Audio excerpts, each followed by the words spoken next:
Hey everyone, welcome back.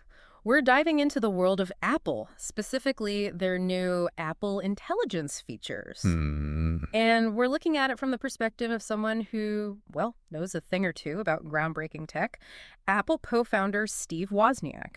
Yeah. We dug into 3 articles all about Woz's reaction.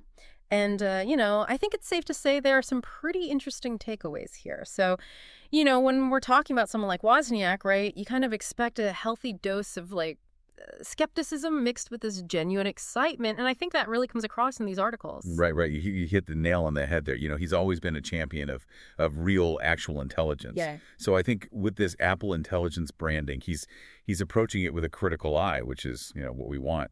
Exactly. And one of the things that really struck me was this emphasis on real world use. Like, okay, yeah, the Apple events, the demos are always super slick, they're exciting, but how does this technology actually play out in our everyday lives? And Wozniak's really big on that being the true test. Right, because, it's easy to make something look amazing in a controlled environment, right? Exactly. But when you have millions of people using it in all sorts of different ways, that's when you really see what it's capable of, both the good and the not so good. Yeah, yeah. And speaking of the not so good, Wozniak was pretty vocal about his own experiences with Siri, particularly when it comes to more complicated requests. I think we've all been there. Oh, absolutely. Who hasn't, right? Yeah. You think you've phrased it in a way that makes perfect sense, but Siri's just like, what? I don't understand. Exactly. And it really highlights one of the biggest challenges in AI development, which is natural language processing. Because you're basically trying to teach a computer to understand not just the words we're saying, but the intent behind them, the nuances. Yeah, it's almost like teaching a computer to understand sarcasm You or would. slang and idioms. Exactly. Exactly. It's like all those things that we as humans, we just pick up on. But for a machine, it's incredibly complex. Right.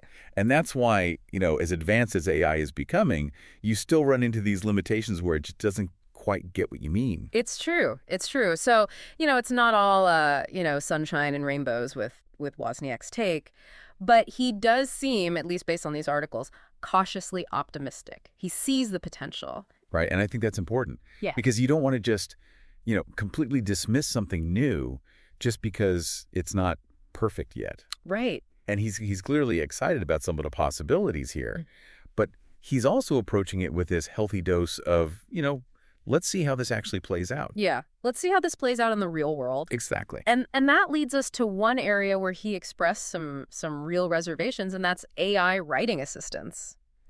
Which is interesting, right? Because we're seeing these tools popping up everywhere, tools that promise to help you write emails, articles, even poetry more effectively.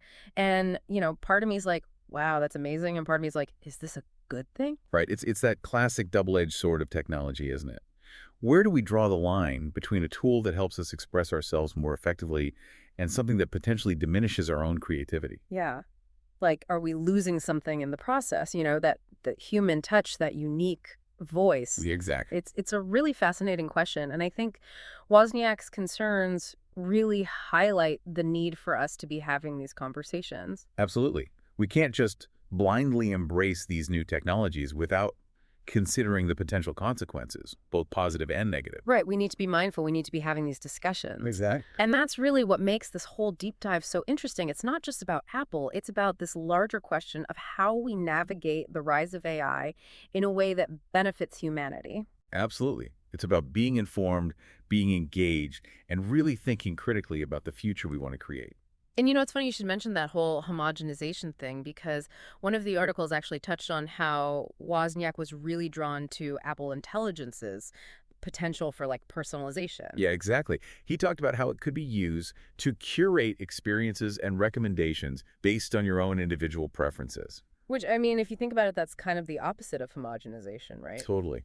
It's a great example of how AI can be a double-edged sword. On the one hand, you've got this potential for these incredibly tailored experiences, things that really resonate with your unique tastes and interests. But then on the other hand, there's that risk of getting stuck in an echo chamber. Like you're only exposed to information that reinforces your existing views. Oh, Yeah. totally. It's like that whole filter bubble thing. Exactly. And that's why it's so important for us to be mindful, right? Yeah. Like just because an algorithm suggests something doesn't mean we have to blindly accept it. we still have a choice in how we engage with these domains. 100%. We still have agency. Speaking of choices, though, one article threw us for a bit of a loop with that headline that was like, Wozniak is not impressed by Apple Intelligence. It felt a little clickbaity, to be honest, especially compared to the other two articles, which were a lot more nuanced. Yeah, I mean, it's how those things go sometimes. Headlines are meant to grab your attention, and sometimes they don't quite capture the full picture. I mean, it's true. Wozniak definitely had some reservations, but he also highlighted the things he found intriguing about it. It's not a black or white situation. It's more like this cautious optimism. And honestly, I think that's the best way to approach any new technology. For sure, especially one as potentially like game-changing as AI. We're talking about something that could completely change the way we live and work. Everything. Right. And that's where Wozniak's background becomes really relevant. I mean, this is the guy who helped bring personal computing to the masses. He understands the power of technology to change the world. So when he talks about Apple Intelligence and AI in general, it carries a certain weight. He's seen firsthand how these things can play out. Yeah, no doubt. You know what's really interesting to me, though? Thinking about him sort of as an outsider looking in now. I mean, he's not at Apple anymore, right? He left decades ago. So he's experiencing all these new developments, not as a creator, but as an observer. That's a really good point. Yeah. It makes you wonder how different his perspective would be if he was still at Apple actually creating these features. I know. Would he be pushing for different things, different safeguards? Or would being on the inside, dealing with all the pressures of, the market and everything, would that change his thinking? Right. It's like, are creators always able to stay true to their original vision? Or do those visions evolve as they get closer to the reality of actually building these technologies? It's a really good question. It really makes you think about like all the what ifs in tech history, right? Like what if Wozniak had stayed at Apple? Would Apple Intelligence even exist as it does now? Right. Would it be completely different?